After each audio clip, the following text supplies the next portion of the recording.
भजन गाया हमने, काफ़ी ट्रेडिशनल है। दो तरह की इमेजेस दिमाग में आती है। एक तो होती है जो पश्चिम के शहरों की बिल्कुल मटेरियलिस्टिक लाइफ, एक यहाँ पे है जो भजन कीर्तन वगैरह करते हैं, और एक ऐसा लगता है हम कहीं बीच में, हमारे कपड़े गेरुआ नहीं, कपड़े हमने आधुनिक पहने हैं, लेकिन हमें वहाँ भी इंटरेस्ट है, हमें यहाँ भी इंटरेस्ट है। तो सोचने का प्रयास कर रहा था कि क्या है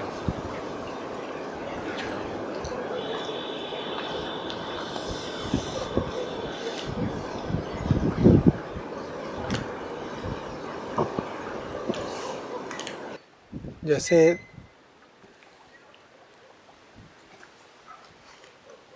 हर इंसान के लिए दो सच्चाइयाँ होती ही हैं ना।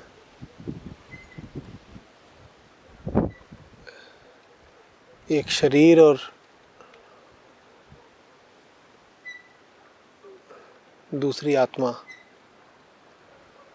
कह लो एक जिस्म और एक दिल।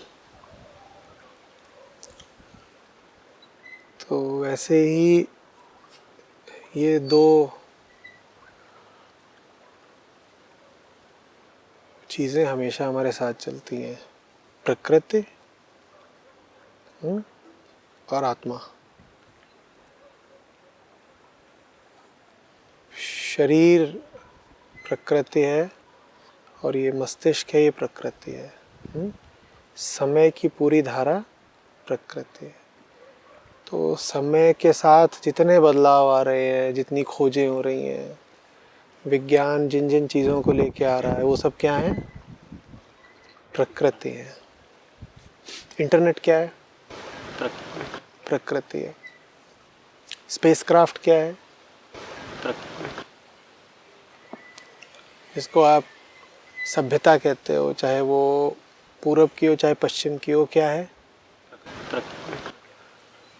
जो पूरा इंडस्ट्रियल सिविलाइजेशन है वो क्या है? प्रकृति। तो आप उससे इनकार नहीं कर सकते। उससे इनकार करने का मतलब होगा अपने शरीर से इनकार करना। ठीक है? विज्ञान की खोजें, ये सब टेक्नोलॉजीज़, इतिहास की लंबी धारा ने हमें जो कुछ दिया है वो सब प्रकृति है। ठीक वैसे जैसे इतिहास की लंबी धारा ने हमें हमारा शरीर दिया है। वैसे इतिहास की लंबी धारा ने हमको अब साइंस दे दी है, मेडिकल साइंस दे दी है,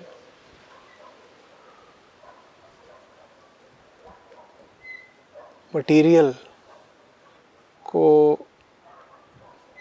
सब तरफ से जानने की दृष्टि दे दी है। उससे आप इनकार नहीं कर सकते, वो है। लेकिन वो आपकी हस्ती का बस एक आयाम है, जैसे कि शरीर आपकी हस्ती का बस एक आयाम होता है, महत्वपूर्ण आयाम होता है। और दूसरी चीज़ होती है सत्य, आत्मा, हृदय। अभी उसको दिल भी बोला था। वो वहाँ था जहाँ अभी भजन करके आ रहे हो। उसका समय से कोई लेना देना नहीं, ठीक है।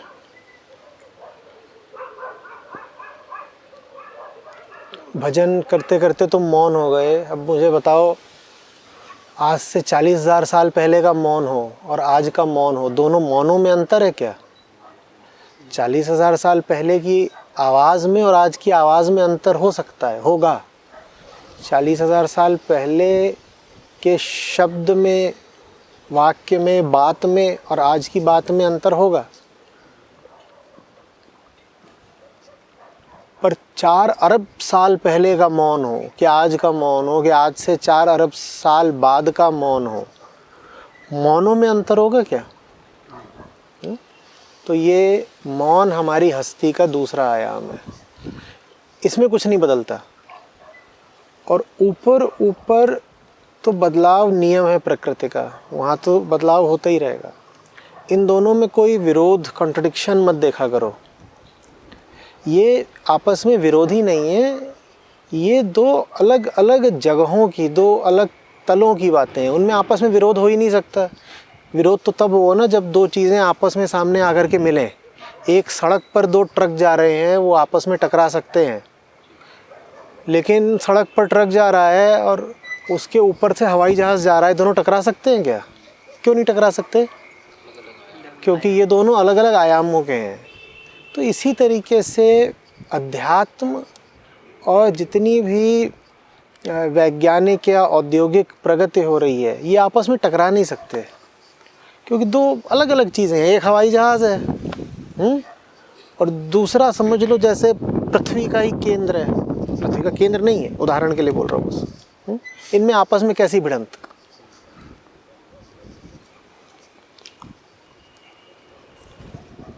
कई लोग सोचते हैं कि अगर वो आधुनिक हो गए, अधुना, अधुना माने मालूम है क्या होता है? अधुना माने अभी, माने जो सामने, माने जो समय की धारा। तो आधुनिक माने अभी का।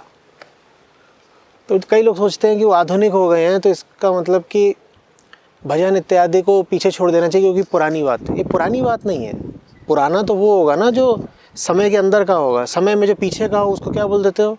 पुराना। समय में जो आगे का हो उसको क्या बोलते हो? आगत। ठीक है। पुरानी तो कोई चीज़ तब होगी ना जब उस समय के अंदर की हो। भजन पुराना नहीं हो सकता, भजन नया भी नहीं हो सकता, और भजन भविष्यत का भी नहीं हो सकता। भजन हवाई जहाज़ है, वो ऊपर का है। तुम्हारा नया पुराना सब कहाँ चल रहा है? पृथ्वी के ऊपर चल रहा है। समझ रही बात? तो यहाँ कुछ बदलाव हो रहे हैं। ज़मीन पर कितने ही बदलाव हो रहे हैं, आसमान को क्या फ़र्क पड़ता है? क्या पड़ता है? 6000 साल पहले आसमान दूसरा था क्या? 6000 साल बाद ज़मीन पर मंजर बदल गया है, आसमान तो वैसे का वैसा ही है। तो भजन के दौरान तुम्हें जो भीतर अनुभव हो रहा है या जो तुम्हारे भीतर साफ़ होकर उभर रहा है, वो है साफ़ आसमान। ठीक है। उसकी कोई लड़ाई नहीं है ज़मीन की किसी भी चीज़ से। वो ज़मीन का साक्षी बस है, चुपचाप। उसका कोई विरोध नहीं। तुम्हें नीचे जो करना करो।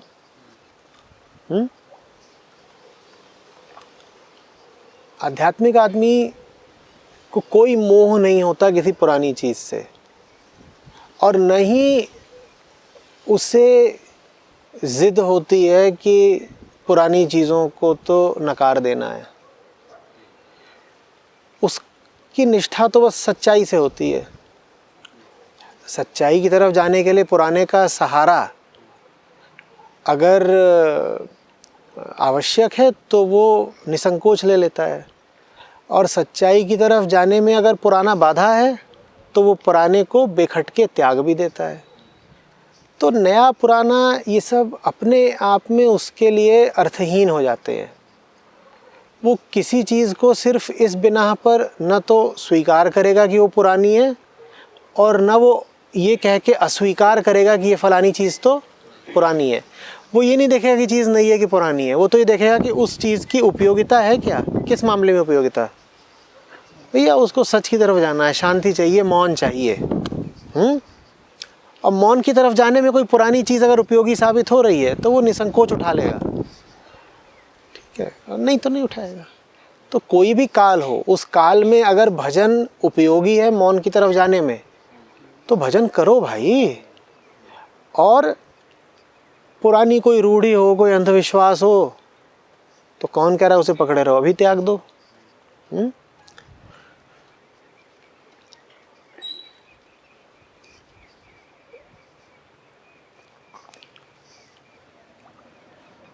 प्रकृति में क्या उठाना है क्या नहीं उठाना यही चुनाव करना होता है। विवेक इसी का नाम है। प्रकृति माने वो सब कुछ जो तुम्हें उपलब्ध है, नया पुराना, आगे का पीछे का, छोटा बड़ा, देश का विदेश का, ये सब प्रकृति है ना। इसमें से क्या उठाना है क्या नहीं उठाना है यही तय करना होता है। इसी से ज़िंदगी बन या बिगड़ जाती है। क्या उठाना है? जो हमें ले जा रहा हो शांति मौन की तरफ, वो उठा लेना है। वो भारत का है तो उठा लेना है, हाँ, अगर वो शांति की तरफ ले जा रहा है, ठीक है। वो यूरोप का है, उठा लेना है, हाँ, अगर वो शांति की तरफ ले जा रहा है। शांति की तरफ नहीं ले जा रहा तो चाहे भारत का हो चाहे यूरोप का हो, छोड़ दो, फेंक दो। इसी तरीके से अति आधुनिक है, उठा लें क्या? ये कोई पैमाना ही नहीं है कि अति आधुनिक है तो उठा लेना है। होगा अति आधुनिक, अगर उसके आधुनिक होने से हमें मौन में मदद मिलती है तो हम बिल्कुल उठा लेंगे। हम ये थोड़ी कह देंगे कि अध्यात्म में इतनी नई चीज़ कैसे स्वीकार कर लें, हम बिल्कुल उठा लेंगे। और कोई बहुत पुरानी बात है, बहुत बहुत बहुत पुरानी बात, तो क्या करें? स्वीकार करें क्या स्वीकार करें? कोई बहुत पुरानी बात है, उसको स्वीकार करें क्या स्वीकार करें? हाँ, ये सवाल ही गलत है। सवाल ये होना चाहिए कि शांति की ओर ले जा रही है, नहीं ले जा रही है। तो प्रकृति में जो कुछ भी है उसका स्वीकार या अस्वीकार सिर्फ एक पैमाने पर, एक क्राइटेरिया, एक मापदंड पर किया जाता है। ये मेरी शांति के लिए चीज़ उपयोगी है या नहीं है। इसके अलावा कोई दूसरा इसमें पैमाना हो नहीं सकता। कोई दूसरा पैमाना कभी लगाना ही मत कि अरे दुनिया क्या सोचेगी, हाँ, या चीज़ के दाम क्या हैं, बहुत महंगी चीज़ है लेकिन तुम्हें शांत कर देगी तो लेनी है कि नहीं लेनी है? ले लेनी है। तो ये सवाल सोचनी नहीं है कि चीज़ कितनी महंगी है, दुनिया क्या कहेगी, अरे दुनिया बहुत गाली दे पर वो चीज़ तुम्हें शांत कर देगी तो ले लेनी है कि नहीं ले लेनी है? ले लेनी है, ठीक है ना। सब क्या करते हैं, सब कैसे करते हैं, अरे खतरा बहुत है, होगा खतरा। सबसे बड़ा खतरा तो जीवन ही होता है, कभी भी मौत आ सकती है, तो जी क्यों रहे हो? ये सब बातें सोचने की नहीं है, एक ही चीज़ सोचने की है, इससे वो मिलेगा क्या? बाकी सब सवाल एकदम किनारे रख दिया करो, एक ही सवाल पूछा करो, इससे वो मिलेगा क्या? और मिलेगा अगर वो, तो जो कीमत चुकानी है चुका दो, अपमान स्वीकार करना पड़ता है कर लो, हार स्वीकार करनी पड़ती है कर लो, नंगा हो जाना पड़ता है हो जाओ, पिटना पड़ता है पिट जाओ। समझ में आ रही बात? और दूसरी ओर अगर उससे वो नहीं मिल रही चीज़, वो बढ़िया वाली चीज़ असली, कुछ मज़ा नहीं है, क्या करोगे फालतू चीज़ें जेब में रख के। सोने की चाबी हो, उससे अगर वो खास ताला ही ना खुल रहा हो जिसके भीतर तुम्हारी शांति बंद है, तो वो चाबी रख के करोगे क्या? फेंक दो।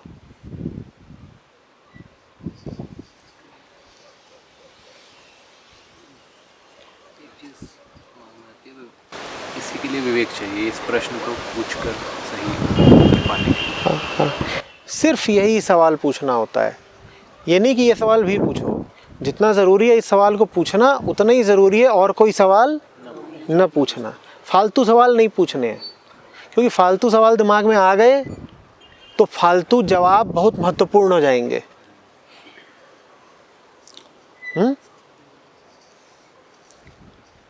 दिक्कत अक्सर ये नहीं होती है कि हमें गलत उत्तर मिल जाते हैं, दिक्कत अक्सर ये होती है कि हम गलत प्रश्नों में उलझे होते हैं। आप गलत प्रश्नों में उलझे हैं, उनके आपको बहुत ज़बरदस्त उत्तर भी मिल गए तो भी फ़ायदा क्या है? बात समझ में आ रही है? आप मांस की दुकान पर जाकर पूछ रहे हो तुम्हारा सबसे बढ़िया माल कौन सा है, और वो तुमको कोई बहुत ज़बरदस्त भी जवाब दे दे तो भी जवाब में मिलेगा तो तुमको मांस ही ना। सवाल ही गलत था, तुम पहुंच ही गलत जगह पर गए, तुम्हारी नज़र ही गलत थी। इस नज़र के साथ बहुत अच्छा सवाल पूछकर भी क्या पाओगे? खारिज करो सवालों को।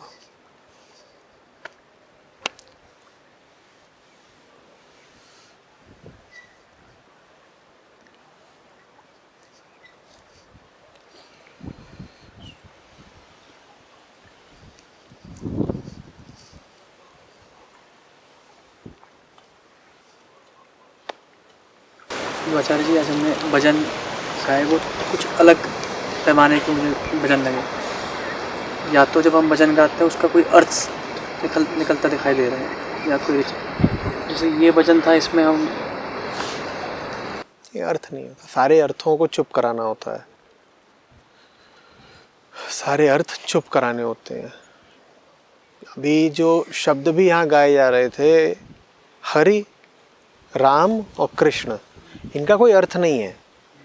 सामान्य भाषा में जब तुम बोलते हो राम और कृष्ण और हरि, तो तुम इन शब्दों को कुछ ना कुछ अर्थ से और छवि से भर देते हो। अभी जब ये लोग गा रहे थे कोई अर्थ नहीं था, वो तो बस कुछ बोलना था तो बोल रहे थे, इसीलिए कम से कम बोल रहे थे, 3 ही शब्दों को दोहरा रहे थे, ज़्यादा कुछ बोल ही नहीं रहे थे। और भजन में और अगर लीन हो जाएंगे ना तो ये 3 शब्द भी बोल पाना मुश्किल पड़ेगा। इसीलिए इसमें कोई बहुत धुन में, राग में, लय में उतार चढ़ाव भी नहीं था, सपाट था सब कुछ। क्योंकि कुछ अगर बहुत ऐसा होता जो जटिल है संगीत के आयाम में, तो वो जटिलता ये कायम नहीं रख पाते, क्योंकि यहाँ पर तो खेल जो चल रहा था वो याद रखने का नहीं, भूलने का था। सुर लय ताल सब भूल जाते, इसीलिए ज़्यादा शब्द नहीं है। बहुत लंबा चौड़ा भजन होता तो क्या होता? भूल जाते। तो ये जो हो रहा है ये भुलाने का कार्यक्रम है, याद रखने का कार्यक्रम नहीं है। तुम उनको दे दो कोई बहुत लंबा चौड़ा भजन या गीत और कहो कि इसको जपना है, वो बेचारे कोशिश भी करेंगे तो उनसे हो ही नहीं पाएगा, वो बार बार भूल जाएंगे और बार बार भूल जाएंगे। और तुम पाओगे कि हर 5 मिनट 10 मिनट में दृश्य क्या सामने आ रहा है कि कोई एक पंक्ति बस उन्होंने पकड़ ली है छोटी सी और उसको दोहरा रहे हैं। और वो एक पंक्ति कुछ भी हो सकती है, कुछ भी हो सकती है। अभी जैसे था ना हरे राम हरे कृष्ण, वैसे ही वो पंक्ति कुछ भी हो सकती है। उस पंक्ति में कोई अर्थ नहीं होता। वो दोहराव उस पंक्ति को याद रखने के लिए नहीं है, वो दोहराव भीतर के मामले को विस्मृत करने के लिए है। भीतर जो कुछ है ना वो शनय शनय भूलता। इतना भर लो अपने आप को उसी एक शब्द से, उसी एक भाव से कि बाकी सब शब्द विचार भाव एकदम बाहर हो जाए, उन्हें जगह ही न मिले। इसीलिए कार्यक्रम अखंड चलता, 24 घंटे नहीं रुकता, बढ़ते बढ़ते, क्योंकि रुके तो कुछ आ जाएगा भीतर। ये अभ्यास हो रहा है किसी चीज़ को लगातार बाहर रखने का, वर्जित कर देने का। और ये कार्यक्रम सिर्फ नकार का नहीं है कि किसी चीज़ को बाहर रखना है, नकार देना है।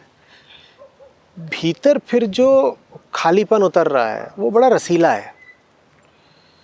ये जो कर रहे थे वो कार्यक्रम कोई संघर्ष जैसा नहीं था कि किसी चीज़ को बाहर रखने की बार बार कोशिश की जा रही है, कि विरोध भर किया जा रहा है, नकारा भर जा रहा है। नहीं नहीं, भीतर जो ये राम कृष्ण हरि भर रहे हैं,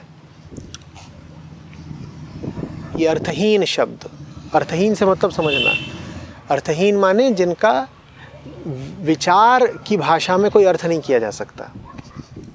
तो भीतर जो राम कृष्ण हरि भर रहे हैं ये रस भी बहुत देते हैं, आनंद बहुत है। आनंद नहीं हो तो ये ऐसे घंटों घंटों जारी ना रख पाए अपने आप को।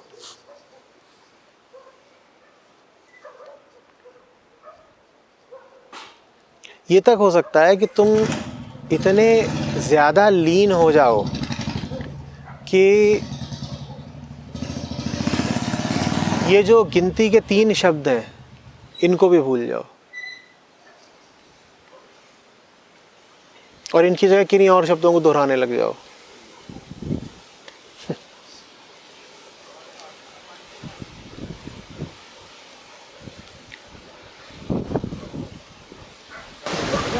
इस पूरे जो भी प्रयास था इसमें समझने की कोई खास, क्योंकि जब शुरुआत में जब शुरू हुई थी, जिसको तुम समझना कहते हो वो विचार के ऊपर विचार की एक और परत है, उसमें समझ क्या है। जिसको तुम आमतौर पे कहते हो समझ रहा हूँ, उसमें जो विचार का केंद्र है उसका कोई विस्थापन नहीं होता। विगलन माने डिसोल्यूशन तो दूर की बात है, उसकी शिफ्टिंग भी नहीं होती। वो वहीं पे बैठा रहता है। तुम्हें 2 विचार थे, उनसे तुमने एक तीसरा विचार निकाल दिया और बहुत खुश हो रहे हो कि मैंने तो एक निष्कर्ष निकाल लिया, मैं मामला समझ गया। समझे मुझे कुछ नहीं हो, वहीं पर बैठे हो जहाँ पहले बैठे थे। तुम यहीं बैठे बैठे अपने ऊपर अभी एक जैकेट डाल लो, एक कोट डाल लो, एक स्वेटर डाल लो, तुम दूसरे हो गए क्या? बस। लेकिन तुम्हें बड़ी सहूलियत लगने लगेगी, अभी ठंड लग रही, ठंड नहीं लगेगी। तुम तो वही रह गए ना, लेकिन मज़ा बहुत आने लग गया, देखो मैं बड़ा आदमी बन गया।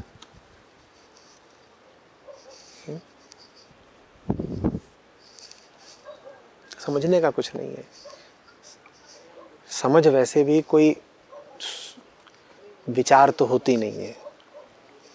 विचार समझने की दिशा में उपकरण मात्र है और उस उपकरण की उपयोगिता है लेकिन सीमित।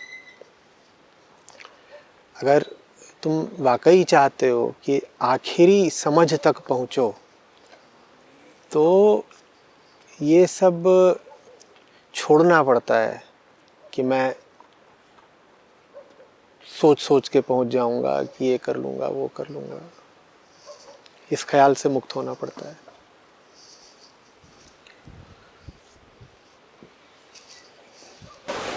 नई बात जो यहाँ पे लगी, मैंने पहले भी काफ़ी तथाकथित आध्यात्मिक संस्थाएं हैं वहाँ पे पुनरावृत्ति सुना है होते हुए, लेकिन वहाँ पे एक तरह से एक सेंसरी प्लेजर से आ रहा होता है, क्योंकि आप भजन गा रहे हैं, गाते गाते एक लय पकड़ता है, फिर ऊंचा जाता है, फिर वापस।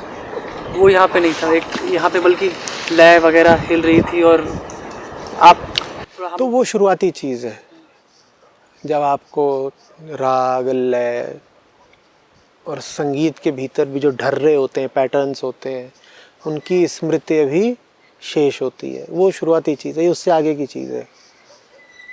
ये और आगे चले और साधु लोग अपने आप को एकदम लीन हो जाने की अगर छूट दे दें तो जितनी अभी व्यवस्था दिख भी रही थी यहाँ पे उतनी भी नहीं बचेगी। अभी तो फिर भी एक व्यवस्था थी ना कि ढोलक पर थाप दी जा रही थी, कुछ और भी तुम्हारे पास वाद्य यंत्र थे वो बज रहे थे, तो एक व्यवस्था थी, एक सिस्टम था, एक अरेंजमेंट था ना।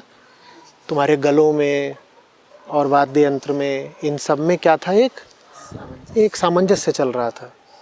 अगर और ज़्यादा लीनता आ जाए तो ये सामंजस्य भी टूट जाएगा, क्योंकि ये सामंजस्य भी थोड़ा ऊपर ऊपर का ही है। फिर कोई और ही तस्वीर उभर कर सामने आएगी, उसमें ऐसा कोई तुम्हें सामंजस्य या तारतम्य देखने को नहीं मिलेगा।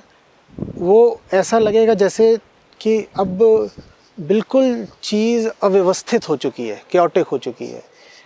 हालांकि ये अलग बात है कि उस कैओस के अंदर एक जादुई सुव्यवस्था होगी, लेकिन ये ऊपर वाली व्यवस्था तो टूट जाएगी। बहुत नाम मात्र की बची थी अभी भी ये व्यवस्था, पर ये जो नाम मात्र की थी ये भी टूट जाएगी।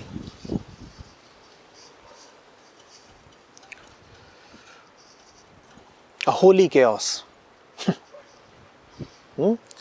डिवाइन रैंडमनेस, जैसे भी बोलना चाहो, शब्द का खेल है।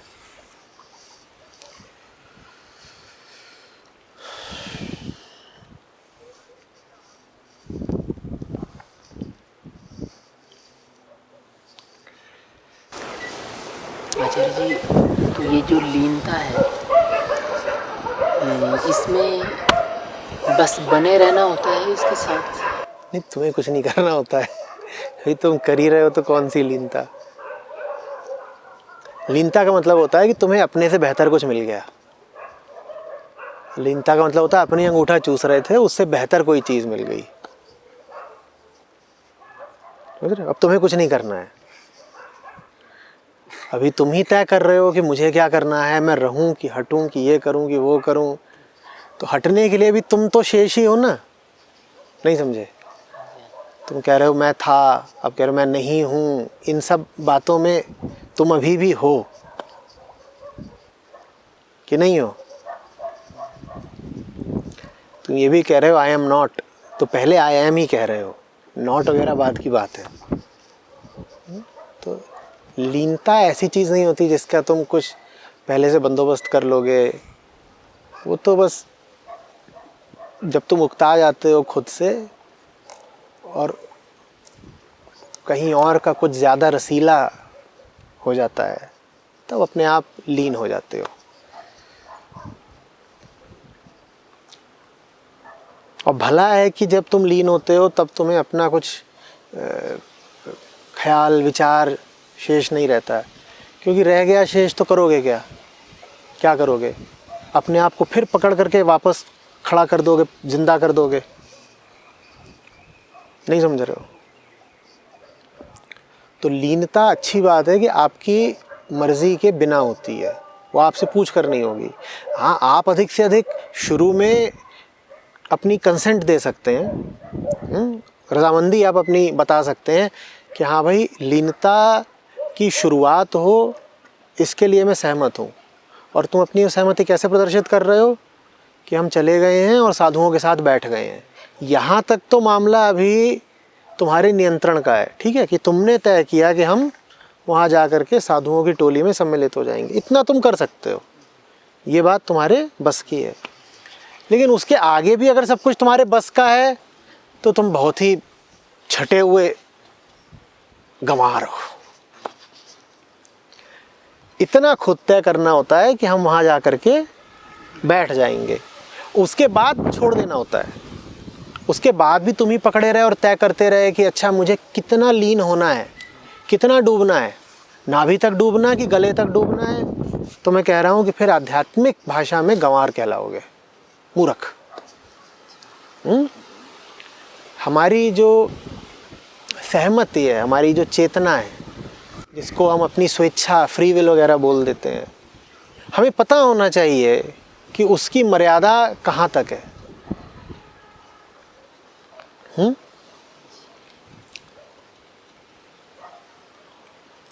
राम के सामने जाकर खड़े हो जाने तक तुम्हारी स्वेच्छा है, उसके बाद तुम्हारी स्वेच्छा खत्म। अब तुम सामने खड़े हो गए, अब तो वो जो बोलेंगे तुम्हें करना पड़ेगा ना, अभी भी। लेकिन तुम अपनी स्वेच्छा चलाओगे तो फिर ये धृष्टता हो गई, ये भी स्वेच्छा नहीं है, ये बदतमीजी हो गई। अधिक से अधिक तुम ये तय कर लो कि तुम्हें अंदर जाना है वहाँ मंदिर में कि नहीं जाना है। नहीं जाना तुम्हारी मर्जी भाई, तुम जानो।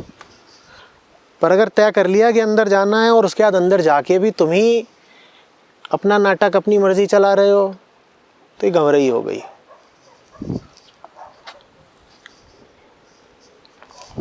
इसी को मर्यादा कहते हैं कि कुछ काम स्वयं को वर्जित कर देने चाहिए कि भाई ये हमारा संविधान है आंतरिक, क्या कि ये कुछ काम हैं जो हम नहीं कर सकते माने नहीं कर सकते, बात खत्म।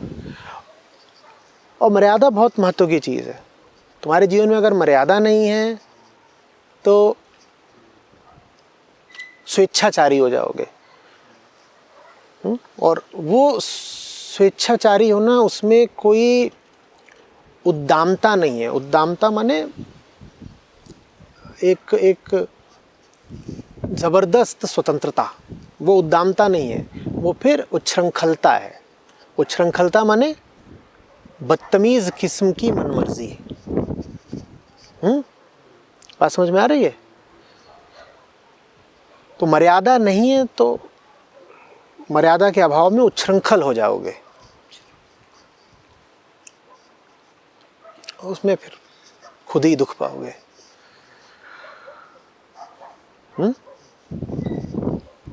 अब प्राण जाए पर वचन न जाए, ये किसकी बात है? ये मर्यादा की बात है। ये नहीं है तो फिर तो कुछ बचा ही नहीं। फिर तो ये है कि बोल कुछ दिया और बाद में मुंह लटका के खड़े हो गए कि नहीं मैं तो सो गया था, मैं तो भूल गया था, मुझसे हुआ नहीं। कीमत होनी चाहिए। नहीं बोलो, यहाँ तक तुम्हारी स्वेच्छा है कि नहीं बोलेंगे, ठीक है ना, यहाँ तक तुम्हारी फ्री विल का अख्तियार है। क्या? नहीं बोले, मत बोलो। पक्का नहीं है तो मत बोलो, पर बोल दिया तो अब तो प्राण जाए पर वचन न जाए। उसी तरीके से या तो उन लोगों के पास जाकर मत बैठो, पर अगर बैठ गए हो तो फिर तुम्हें अपने ऊपर से अपना नियंत्रण छोड़ना पड़ेगा। अब ये नहीं कर सकते कि उनके पास जाकर बैठ भी गए और तब भी तुम अनुपम बने हुए हो और ये राघव बने हुए हैं। नहीं, आपको अनुपम और राघव ही बनना था तो बाहर की गली आपके लिए है, उस पर टहलिए, अंदर क्यों गए?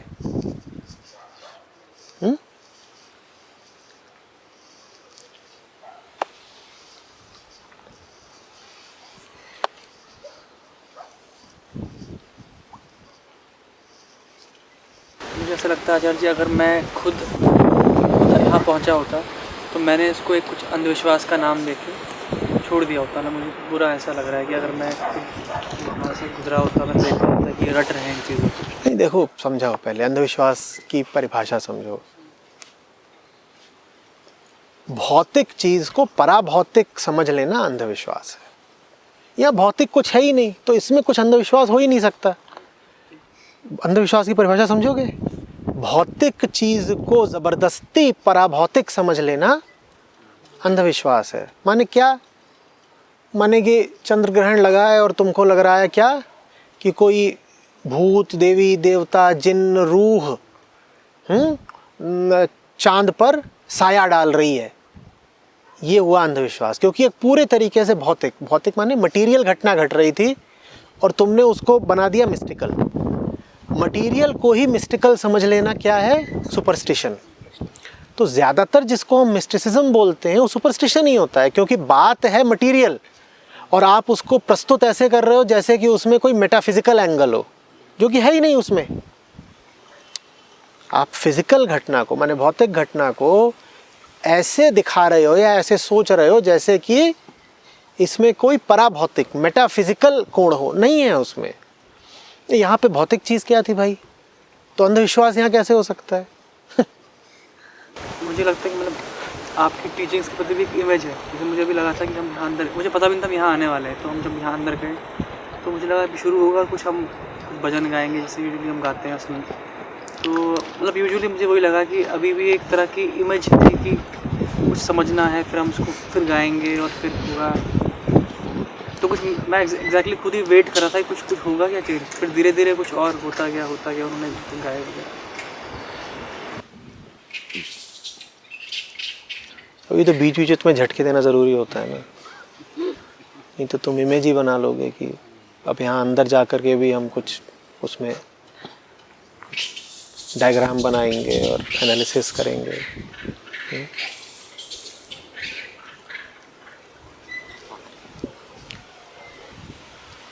वास्तव में जो यहाँ हो रहा था वही कोशिश रहती है कि मेरे सत्रों में भी हो। बस यहाँ इनका तरीका ये है कि शब्दों को न्यून से न्यूनतम करते जाओ और मेरा तरीका है कि शब्दों के विस्तार का पूरा पूरा इस्तेमाल करो लक्ष्य तक पहुंचने के लिए। समझ रहे हो? ये कह रहे हैं शब्दों में रखा क्या है, और कम करो और कम करो।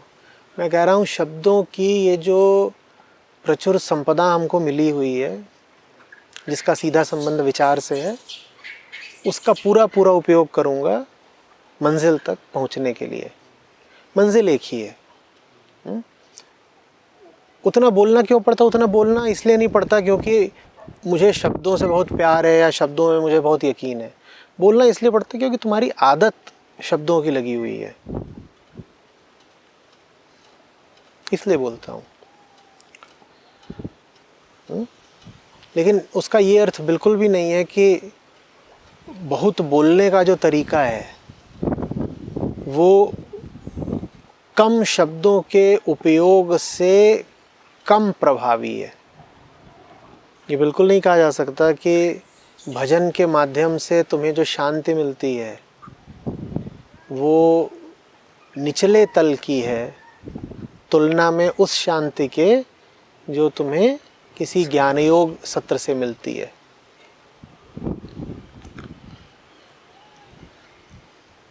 दोनों का स्वाद लेना चाहिए।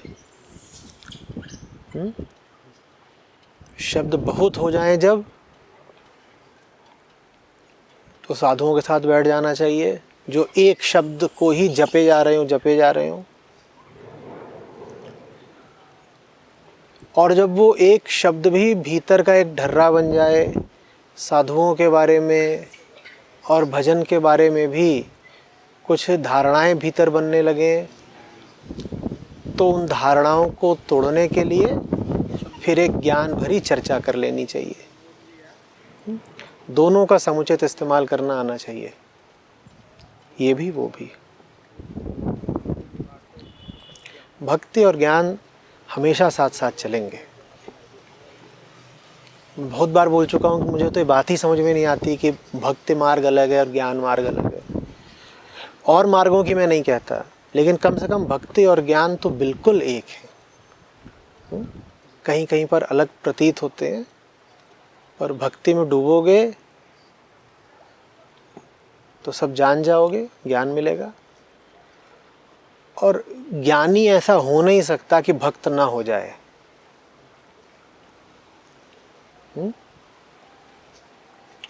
अवस्था की बात है, समय की बात है, समझ की बात है।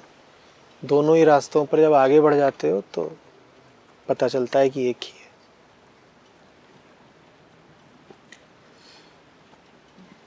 और दोनों ही में से किसी भी रास्ते पर आगे बढ़ने के लिए दूसरे रास्ते का सहारा भी जरूरी है।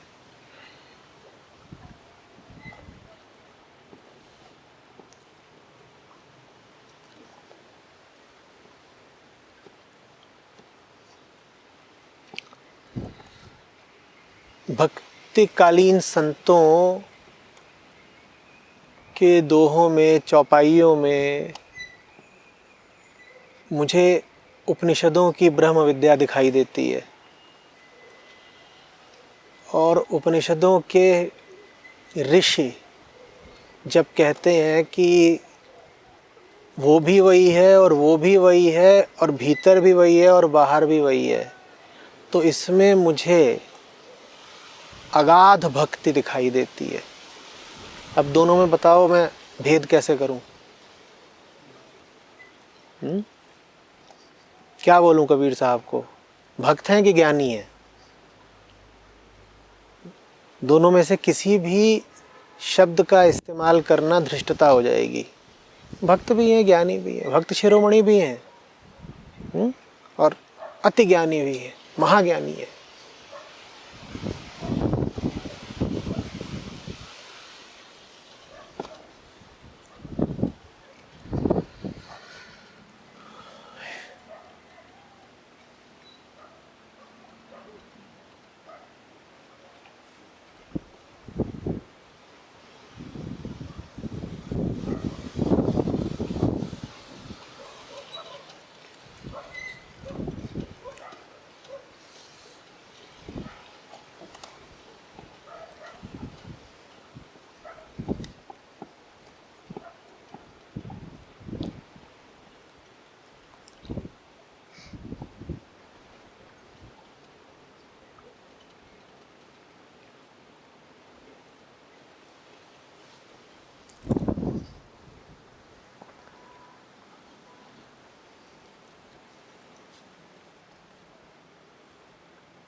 सही दोनों चीज़ों में क्या आपके सत्र हुए हैं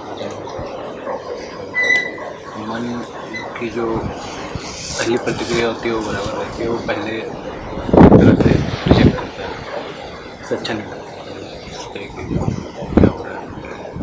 फिर धीरे धीरे कुछ शांति आती है, फिर ऐसा लगता है कि कुछ, अब फिर लगता है कि कुछ नया हो रहा है। फिर वो नयापन जब आता है उसके बाद फिर थोड़ा ऐसा लगता है कि लीन हो सकते हैं। तो वो क्या सिर्फ आदत की ही बात है, उल्टे सीधे विचार घूम रहे हों और उनको कुछ तोड़ दिया, भले हो या तो कोई ज्ञान योग। इसका मतलब यही है कि सत्र से पहले, सत्र से बाहर जैसी ज़िंदगी चल रही है वो सत्र के साथ तारतम्य में नहीं है। समझ में आ रही बात? जैसे कि बहुत गर्म अगर शरीर हो और किसी ठंडे कमरे में प्रवेश करो तो झटका लगता है ना। झटका क्यों लगा? क्योंकि कमरे का तापमान और बाहर का तापमान बहुत अलग अलग है। वैसे ही अगर सेशन हॉल में घुस के झटका लगता है तो इसका मतलब है कि बाहर का तुमने जो माहौल बना रखा है मन का, और सत्र में जो माहौल बनता है मन का, उनमें 20 डिग्री और 45 डिग्री का अंतर है।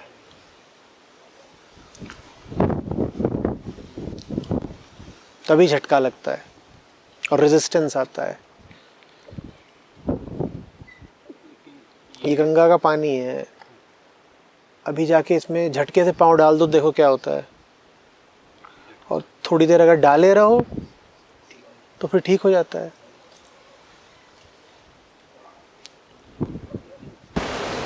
दो तरह की भी शांति होती है, एक शांति लेकिन वो भी होती है जिसमें आदत लग चुकी होती है चीज़ की। वो जड़ता होती है, शांति नहीं।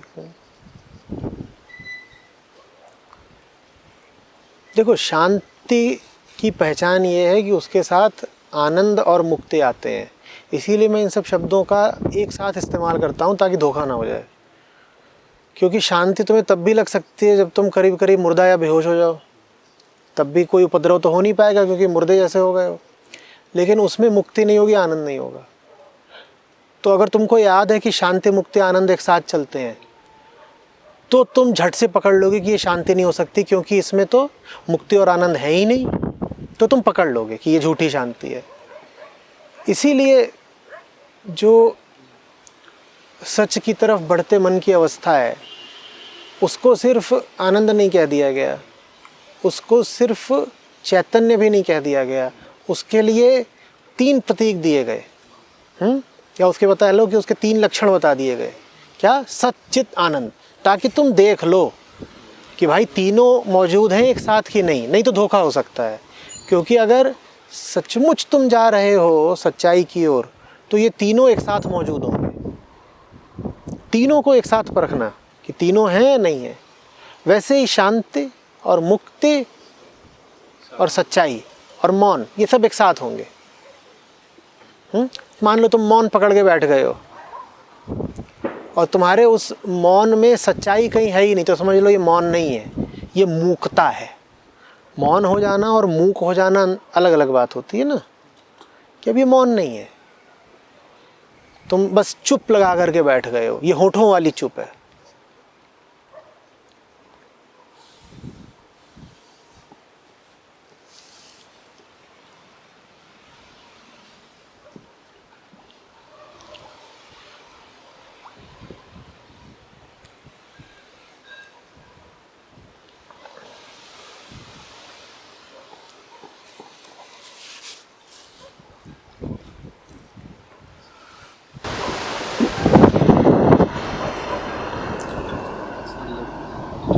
चीज़ें एक तरह से आवश्यक है कि झूठी शांति टूटते रहे और जब थोड़ी भी सच्ची शांति कहते हैं वो मिले तो वो बरकरार रहे।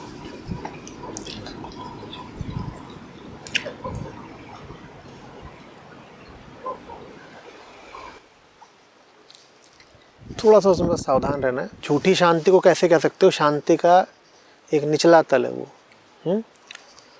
तो उसका टूटना शुभ है अगर उससे ऊपर के तल की शांति मिल रही है। पर जितनी उपलब्ध थी शांति वो भी टूट गई और उससे भी ज़्यादा अशांत हो गए, तो फिर नहीं ठीक है। शांति टूटे अच्छी बात है, अगर उसके टूटने से और गहरी शांति मिलती है।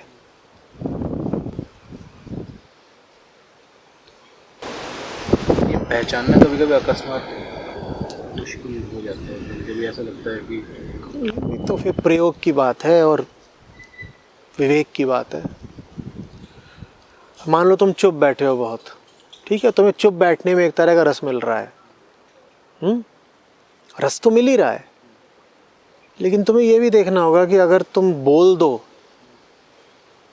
तो तुम्हें कोई ऐसी बात पता चल सकती है, कुछ ऐसा बोध हो सकता है जिसमें और गहरा रस हो। तो फिर तुमने ये जो मौन पकड़ रखा है ये छोड़ देना चाहिए, तुम्हें इस मौन को तोड़ देना चाहिए तुम्हें, ताकि तुम्हें इससे भी गहरा मौन उपलब्ध हो सके। दूसरी ओर तुमने मौन पकड़ रखा है और इधर उधर कुछ व्यर्थ की बात हो रही है,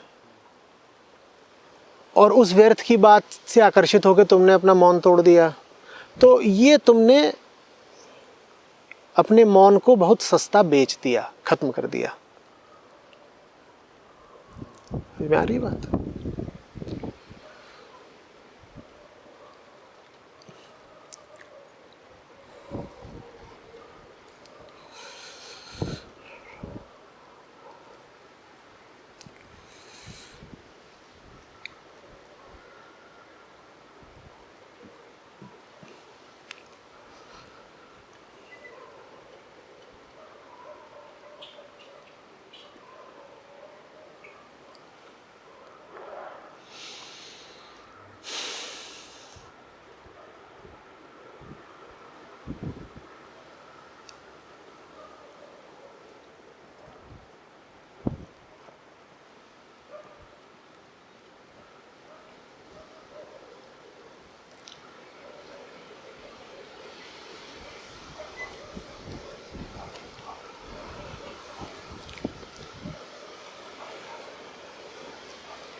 सही। आज ऐसा लग रहा था यहाँ पे कि ये लोग जो गा रहे थे हरे राम हरे कृष्ण, तो वो पहले से शांत थे और उनकी शांति का एक्सप्रेशन था ये। तो मेरा प्रश्न ये है कि क्या हरे राम हरे कृष्ण गाने से एज ए प्रैक्टिस क्या शांति मिल सकती है?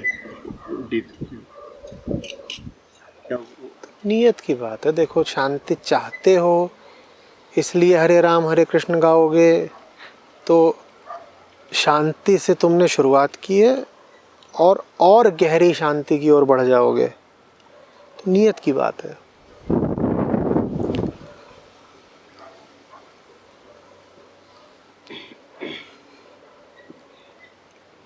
कोई भी मंत्र, कोई भी विधि आपकी नियत, आपके इरादे माने आपकी इच्छा से बड़ी नहीं होती है।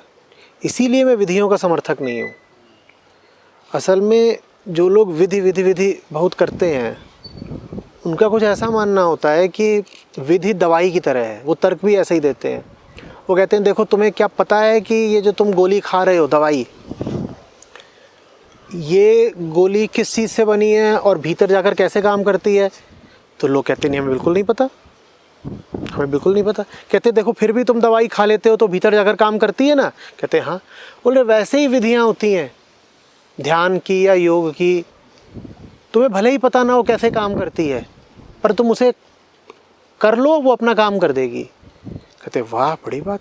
फिर आगे कहते वैसे ये बताओ कि तुम दवाई खाओ और भले ही तुम ये चाहते ना हो कि दवाई काम करे, पर दवाई तो भीतर जाके काम कर देती है ना। कहते हाँ, वैसे ही विधियाँ होती हैं, तुम्हें भले ही पता ना हो कि तुम क्या कर रहे हो, लेकिन वो अपना काम कर देगी। तो बहुत सारे जो मंत्र और जप आदि के भी समर्थक होते हैं वैसे ही बात करते हैं। जब मैं पूछता हूँ कि ये मंत्र दोहरा रहे हो, मतलब पता है इसका? बोलते मतलब पता होने की बात ही नहीं है, मंत्र में कुछ विशेष वाइब्रेशन होते हैं, दोहराते रहो, वो अपना काम कर देंगे। तो वो बात भौतिक तल पर वैध है, सही है कि भले ही आपको पता नहीं है कि कोई केमिकल कैसे काम करता है, लेकिन वो अंदर जाकर काम कर देगा। मन के तल पर वो बात बिल्कुल भी सही नहीं है। मन के तल पर तो अगर तुम्हारी स्वेच्छा है, अगर तुम्हारा इरादा है, नीयत है तुम्हारी, तो कोई विधि काम करेगी, नहीं तो नहीं करेगी। तो उसी बात को आगे बढ़ाते हुए मैं कहता हूँ कि जब सबसे बड़ी बात तुम्हारी स्वेच्छा ही है और विधि भी तभी काम करती है जब तुम्हारी इच्छा हो, तो फिर जो पहली विधि है उसी को पकड़ लो ना। पहली विधि का फिर क्या नाम हुआ? नीयत, स्वेच्छा। उसको मैं क्या नाम देता हूँ? ईमानदारी। तो मैं कहता हूँ ईमानदारी से बड़ी कोई विधि नहीं है। जब बाकी सब विधियाँ ईमानदारी पर ही आश्रित हैं, तो ईमानदारी कोई विधि बना लो ना, फिर क्यों इधर उधर भटकना। ये भूल कभी मत कर देना आध्यात्मिक तल पर कि हमें नहीं पता कि कोई चीज़ कैसे काम करती है, लेकिन वो अपना काम तो कर ही जाएगी। क्योंकि यही सब कह करके झाड़ फूक, जादू टोना, इन चीज़ों को प्रचारित किया जाता है। अक्सर जो गुरु लोग होते हैं, जो फलानी बता रहे होते हैं ट्रिक्स, टिप्स, टेक्निक्स, उनसे पूछ लो कि जो आप बता रहे हो ये चीज़ काम कैसे करेगी, तो या तो जवाब नहीं देंगे या गुस्सा खा जाएंगे। कहेंगे तुम में श्रद्धा नहीं है, तुम पूछ रहे हो कैसे काम करेगी, तुम बस करो, ये अंगूठी पहन लो, तुम 11 दिन में इसका असर देखना। नहीं, पर अंगूठी पहन लेंगे 11 दिन में असर कैसे हो जाएगा? ये तो घोर नास्तिक आदमी सवाल करता है, ऐसे नहीं है।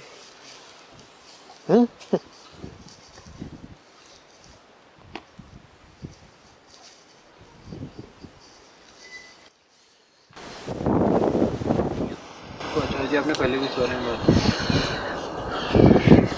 उसकी दृष्टि से देखें जो किसी भी विधि है कहीं भी और गया है, प्रथम नियत तो उसकी यही रहती है कि उसकी अशांति से छुटकारा मिले। ये नहीं रहती। उसकी नीयत ये रहती है कि उससे अपने कर्मफल का जो दंड मिल रहा है वो दंड न मिले। नहीं समझे? मुझे जो अशांति मिल रही है वो इसलिए मिल रही है क्योंकि मैंने कर्म ऐसे करे हैं। अब मुझे अशांति से डर लग रहा है, तकलीफ हो रही है, पर सिर्फ कर्मफल से तकलीफ हो रही है। मुझे कर्म से तकलीफ नहीं हो रही है, क्योंकि कर्म तो मज़ेदार था, कर्म में तो बहुत मज़ा आया था, लेकिन कर्मफल डरावना है, तो मैं अशांत हो रहा हूँ। तो मैं मुक्ति किससे चाह रहा हूँ? कर्ता तो बहुत पीछे है, कर्ता से तो मुक्ति चाहिए ही नहीं। मुझे तो कर्म से भी मुक्ति नहीं चाहिए, मुझे सिर्फ किससे मुक्ति चाहिए? कर्मफल से। मेरा कर्ता भीतर ही भीतर बहुत बिगड़ा हुआ है, उसके कारण कर्म किया मैंने घटिया, लेकिन घटिया कर्म में मैंने क्या लूटे? अब मज़े। अब उन मज़ों का हिसाब चुकाने का वक्त आ गया है, कर्मफल का डंडा पड़ने वाला है। तो अब मैं बौखलाया घूम रहा हूँ। अब मैं कह रहा हूँ कुछ कोई विधि बता दो, कुछ ये हो जाए, कुछ वो हो जाए, किसी तरीके से बच जाए। आम आदमी बस इतना मांगता है, तो वो शांति नहीं मांग रहा है, वो बस ये चाह रहा है कि किए का भुगतान ना करना पड़े।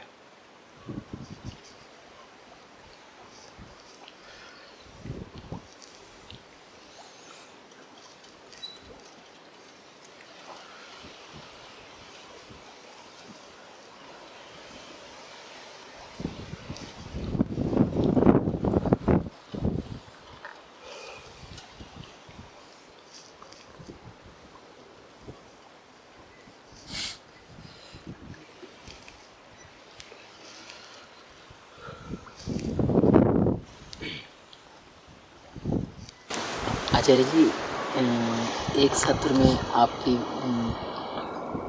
आप आपने कहीं कहा है, उसकी एक छोटी सी क्लिप भी थी, कई दिन से मेरे दिमाग में अभी आ रहा है।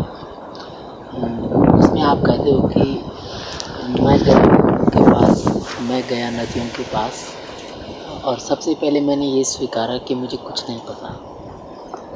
तो कम से कम मैं अगर अपना देखूं तो मैं तो स्वीकार नहीं कर पाता कि मुझे कुछ नहीं पता, या मुझे पता नहीं कि कैसे ये स्वीकारना है। पर जब आपके साथ होते हैं तो मामला थोड़ा बदला हुआ तो होता ही, जैसे अभी भी है।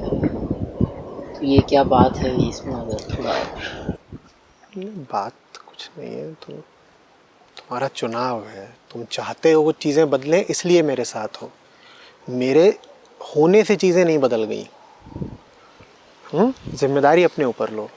तुम चाहते थे कुछ चीज़ें बदलें इसीलिए यहाँ पर बैठे हुए हो, नहीं तो भाग जाते। इतनी जगह इधर उधर कहीं निकल जाओ, यहाँ क्यों बैठे हो? तुम यहाँ बैठे ही इसीलिए हो क्योंकि तुम्हारी इच्छा है कि चीज़ें बदलें। तो वही हो रहा है जो तुम्हारी इच्छा है। अब इसमें तुम्हें ताज्जुब क्या है? ये ऐसी सी बात है कि तुम डॉक्टर के पास जाओ और तुम्हारी तकलीफ़ कम हो जाए तो तुम बोलो कि बताइए ये क्या चमत्कार है कि आपके पास आते हो तकलीफ़ कम हो जाती है। चमत्कार क्या है? तुम्हारी इच्छा का आदर किया जा रहा है। तुम चाहते थे कि तुम ठीक हो जाओ, तुम ठीक हो रहे हो। पर आपने अपने लिए कहा था, होगी बात। मैंने क्या कहा था? कि उन्होंने मुझे सब सिखा दिया। अरे तो मैं गया तब सिखाया ना, मेरा पीछा करके थोड़ी सिखाते वो। तो आपने ये स्वीकारा कि मुझे कुछ नहीं पता। ये वाला बिंदु जो है, इसमें मैं देखता हूँ तो तुम भी तो स्वीकार रहे हो तुम्हें नहीं पता, नहीं तो खंबे पे चढ़ के बैठे होते। नहीं, मैं जब अभी यहाँ नीचे बैठे हो ना, तो बस इसीलिए सीख पा रहे हो।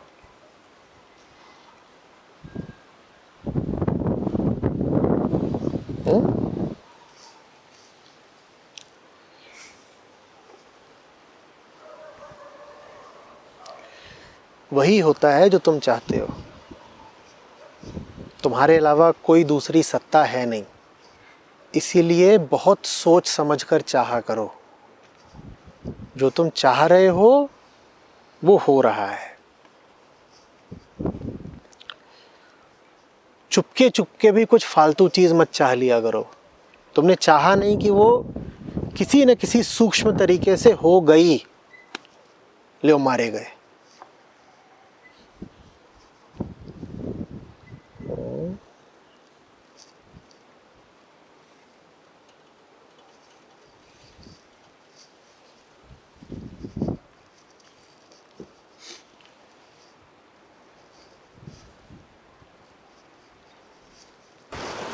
आचार्य जी, जैसे मैं यहाँ बैठा हूँ तो इसका मतलब ये है कि ऐसे फिजिकली नहीं बैठा हूँ आमतौर पे, मतलब और दिन भी, पर यही चुनाव रहना चाहिए मन की स्थिति। कोई तुम्हें नहीं बता सकता क्या रहना चाहिए क्या नहीं रहना चाहिए। सिर्फ तुम तय करोगे कि क्या होना चाहिए क्या नहीं होना चाहिए। जिनको तुम गुरु वगैरह भी बोलते हो वो तुमसे पीछे के हैं। कोई गुरु तुम्हारी मदद नहीं कर सकता अगर तुम तैयार नहीं हो। यहाँ ज़बरदस्ती वाला काम नहीं है, क्योंकि ज़बरदस्ती वाला काम का मतलब होता है बेहोशी का काम, नासमझी का काम। तुमने किसी के साथ कुछ ज़बरदस्ती कर दिया, मतलब वो उस चीज़ को समझ तो रहा नहीं था, तुमने बस उसको ज़बरदस्ती करा दी वो चीज़। जहाँ पर खेल ही समझ का है वहाँ पर ज़बरदस्ती माने नासमझी कैसे चल सकती है? तो यहाँ वही होगा जो तुम चाहोगे।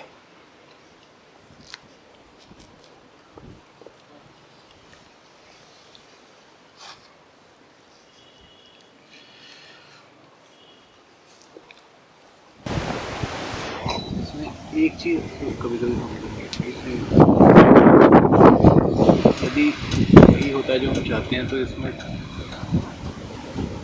कोई भी गलती होने का तो पूरा संभावना ही नहीं है। बस जिसको तुम गलती कहते हो वो चीज़ है या वो घटना है जिसके बारे में तुम चैतन्य रूप से अवगत नहीं थे।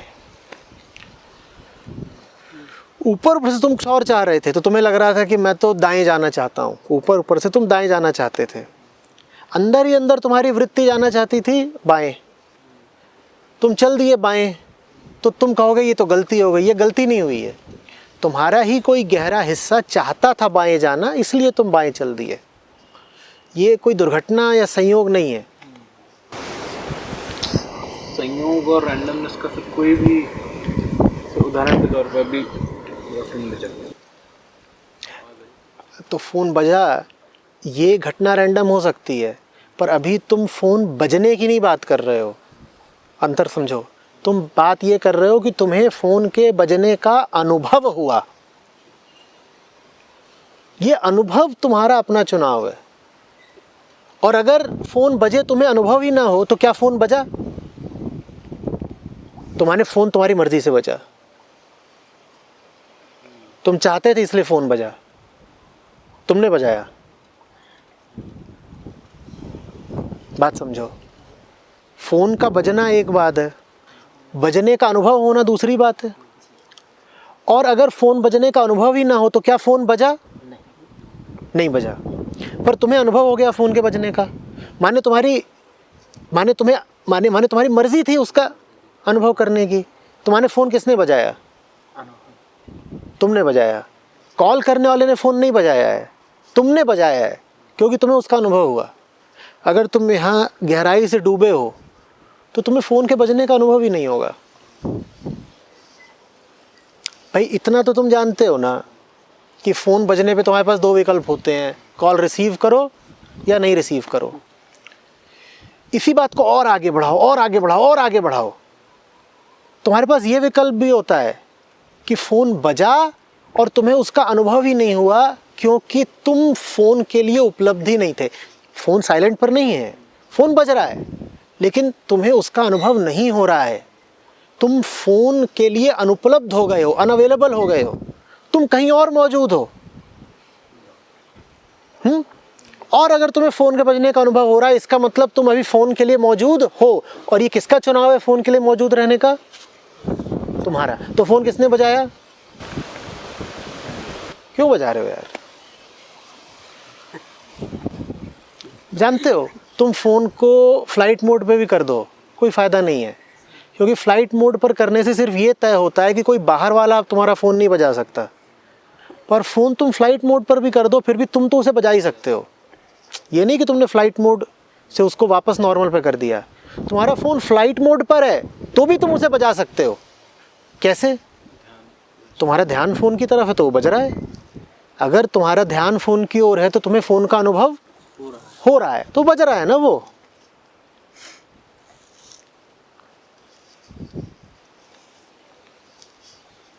तो कुछ भी ऐसा नहीं है जो तुम्हारी मर्जी के बिना होता हो।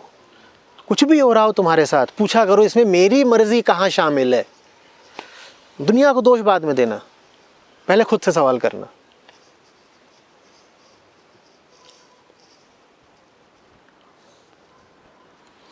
और इसका ये नहीं मतलब है कि कोई आकर के तुम्हें पत्थर मार दे तो तुम कहो कि मतलब इसमें मेरी क्या गलती है। नहीं, बात ये नहीं है कि किसी ने तुम्हें पत्थर मार दिया तो उसमें तुम्हारी गलती थी या क्या थी। बात ये है कि दो लोगों को पत्थर लगता है, लेकिन दोनों का क्या अनुभव एक जैसा होता है? नहीं होता ना। तो तुम्हें अनुभव क्या हो रहा है किसी चीज़ का, ये बिल्कुल तुम्हारे अधिकार की बात है। ये समझाया जा रहा है। दो लोग हैं, दोनों को पत्थर मारा मान लो किसी भीड़ ने, पर दोनों के अनुभव अलग अलग होंगे। अब भीड़ ये तो तय कर सकती है कि तुम्हें पत्थर मारेगी, पर भीड़ ये बिल्कुल तय नहीं कर सकती कि उस पत्थर का तुम्हें अनुभव क्या होगा। अनुभव कहाँ? शरीर पर नहीं, शरीर पर नहीं, मन पर। और मन तुम्हारा अपना राज्य है, तुम्हारी एक छत्र सत्ता चलती है वहाँ। ये बिल्कुल हो सकता है कि कोई तुम्हारे शरीर को पत्थर मार मार के छल नहीं कर रहा हो, लेकिन कोई भी पत्थर तुम्हारे मन को स्पर्श भी ना कर पा रहा हो। मन के तल पर मैं कह रहा हूँ कि जो होता है तुम्हारी मर्जी से होता है, शरीर के तल पर नहीं कह रहा। शरीर के तल पर तो बिल्कुल संभव है कि कोई कॉल कर दे, तुम्हारा फ़ोन वाइब्रेट करने लगे, कोई तुम्हें पत्थर मार दे, तुम्हारी पीठ से खून गिरने लगे। शरीर के तल पर तो प्रकृति के संयोग चल सकते हैं। जहाँ तुम्हारी सत्ता है और सिर्फ तुम्हारी सत्ता है, सिर्फ तुम्हारी मर्जी चलती है, उस जगह का नाम है मन। और तुम जीते अपने मन में हो। सारा संसार कहाँ है? मन में। तो इसलिए बोल रहा हूँ, जो होता है तुम्हारी मर्जी से होता है।